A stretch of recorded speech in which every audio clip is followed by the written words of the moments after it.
बिस्मिल्लाहिर्रहमानिर्रहीम।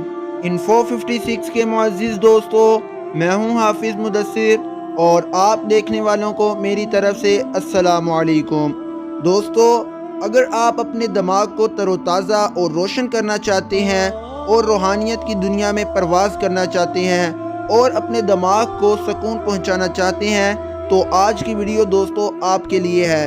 इस वीडियो का एक एक लफ्ज़ आखिर तक आप गौर से ज़रूर सुनिएगा। दोस्तों, जब किसी ने हमारे कौमी शायर हज़रत अल्लामा इकबाल रहमतुल्लाह अलैह से पूछा कि आप ना ही किसी मदरसे में पढ़े हैं और ना ही आपने कोई दरस निज़ामी की है, तो आपको अल्लामा क्यों कहा जाता है, आपको लोग इतनी इज़्ज़त क्यों देते हैं? तो दोस्तों, हज़रत अल्लामा इकबाल ने एक इस तरह के राज से पर्दा उठाया जिसकी वजह से हम लोगों की नज़रों में अपने लिए इज़्ज़त पैदा कर सकते हैं और अपनी ज़िंदगी में सुकून भी ला सकते हैं। अल्लामा इकबाल रहमतुल्लाह अलैह ने फरमाया कि वाकई मैंने कोई आलिम फाजिल का कोर्स नहीं किया हुआ, लेकिन बात असल में कुछ और है।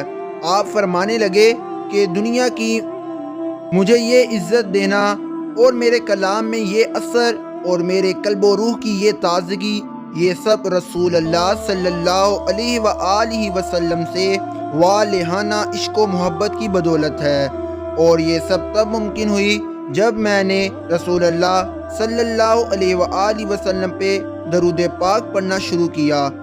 आपने फरमाया कि दरूद पाक का ये विर्द बढ़ता गया और मैं इस तादाद को महफूज करता गया। लाख, 2 लाख और ऐसे ही जू जू आगे बढ़ता गया। अल्लाह मेरे दिमाग को, मेरे दिल को, मेरी रूह को रोशन करता रहा। और जब मैंने रसूल अल्लाह सल्लल्लाहु अलैहि वसल्लम की ज़ाते गरामी पर 1 करोड़ दरूद पाक मुकम्मल कर लिया, तो अल्लाह रब्बुल इज़्ज़त ने मेरा अंग अंग रोशन कर दिया। लोगों के दिलों में मेरी इज़्ज़त बैठ गई। मेरे कलाम में ऐसा असर हुआ कि अल्लाह अल्लाह जब कलाम लिखने बैठता, अल्फाज बारिश की तरह उतरते। बस यही राज था जो कि हज़रत अल्लामा मोहम्मद इकबाल रहमतुल्लाह अलैह ने हम पे आश्कार किया, और ये राज उन्होंने अपने दोस्त को बताया। दोस्तों, अगर आप भी चाहते हैं कि आपकी ज़िंदगी में सुकून हो और लोग आपकी इज़्ज़त करें, तो फिर हज़रत अल्लामा इकबाल रहमतुल्लाह अलैह का ये राज आपके लिए बहुत ही मुफीद है।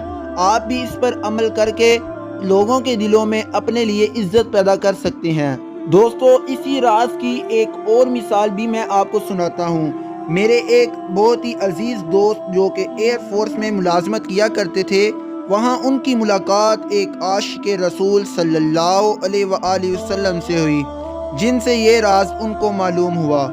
और उन्होंने मुझे खुद ये बात बताई कि मेरी पहले की ज़िंदगी बहुत ही अजीब थी, लेकिन जब मैंने पुख्ता इरादा किया और हज़रत मोहम्मद सल्लल्लाहु अलैहि वसल्लम पर मोहब्बत के साथ दरूद पाक का विर्द शुरू किया, और ज़िंदगी में जब पहली मर्तबा मैंने 1 लाख दरूद पाक का वजीफ़ा मुकम्मल किया, तो मुझे एक ख्वाब आया। और उस ख्वाब में मैं क्या देखता हूँ कि मैं एक सफ़र पर हूँ और मेरे सामने एक बहुत ही गंदा नाला है, और इस नाले के उस पार बहुत ही प्यारी सरसब्ज़ शादाब एक जन्नत है।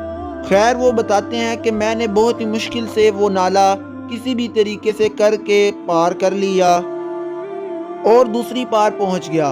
और दूसरी बार पहुंचने के बाद जब मैंने पीछे देखा, तो वो नाला जो कि नहायत ही गलीज और गंदा था, वो अब की बार बहुत ही ज़्यादा पाक और साफ़ हो चुका है। वो नहायत ही पाक और साफ़ नहर में तब्दील हो चुका है, और इतना साफ पानी के इसके नीचे रंग बिरंग के पत्थर तक नज़र आ रहे हैं, और जिसे देख के रूह खुश हो जाए। और मेरे कपड़े नहायत साफ सुथरे, उजले और सफ़ेद हो चुके हैं, और मेरा ज़ाहरी हुस्न भी बढ़ चुका है। अल्हम्दुलिल्लाह, मुझे ख्वाब ही में बताया गया कि ये नाला में बहता पानी तुम्हारे एमाल हैं जो कि तुम इस दुनिया में किया करते थे, जो पहले बहुत ही गंदे थे, और अब तुम दरूद पाक की बदौलत इसकी सफाई कर चुके हो।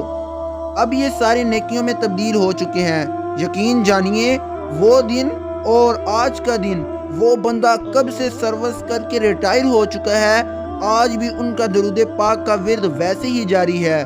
اور بہت سے جوان لڑکوں کو درود پاک کے ورد کی لذت سے روشناس بھی کرا چکے ہیں، اور اس بندے کی بھی روح، دل، دماغ، ہر چیز ہی حتیٰ کہ اتنی معطر اور روشن ہے کہ وہ عام انسانوں سے بالکل جدا لگتے ہیں۔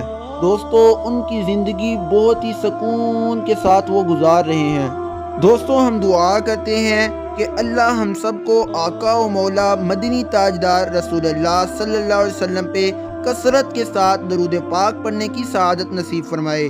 دوستو، ایک حدیث پاک کا مفہوم ہے کہ روز قیامت حضور صلی اللہ علیہ وسلم فرماتے ہیں کہ میرا امتی میرے نزدیک سب سے زیادہ وہ قریب ہوگا جو کثرت کے ساتھ درود پاک پڑھتا ہوگا۔ تو دوستو، کوئی بھی امتی آج کے دور میں اس طرح کا نہیں جو کہ اپنے آقا و مولا حضرت محمد صلی اللہ علیہ وآلہ وسلم کی زیارت نہ کرنا چاہتا ہو اور حضور صلی اللہ علیہ وسلم کے قریب نہ ہونا چاہتا ہو، خواہ وہ پڑھا لکھا ہو یا ان پڑھ۔ ہر شخص کی خواہش ہوتی ہے کہ وہ ایک مرتبہ اپنے آقا و مولا حضور صلی اللہ علیہ وآلہ وسلم کا دیدار کرے۔ تو جو شخص جنت میں حضور صلی اللہ علیہ وسلم کا قرب حاصل کرنا چاہتا ہے، اس کو چاہیے کہ وہ کثرت کے ساتھ درود پاک پڑھے۔ دوستو، اگر آپ نے ابھی تک میرا چینل سبسکرائب نہیں کیا تو سبسکرائب کر دیں تاکہ میری اس طرح کی تمام اسلامک ویڈیوز آپ تک پہنچ سکیں۔ جزاکم اللہ خیرہ۔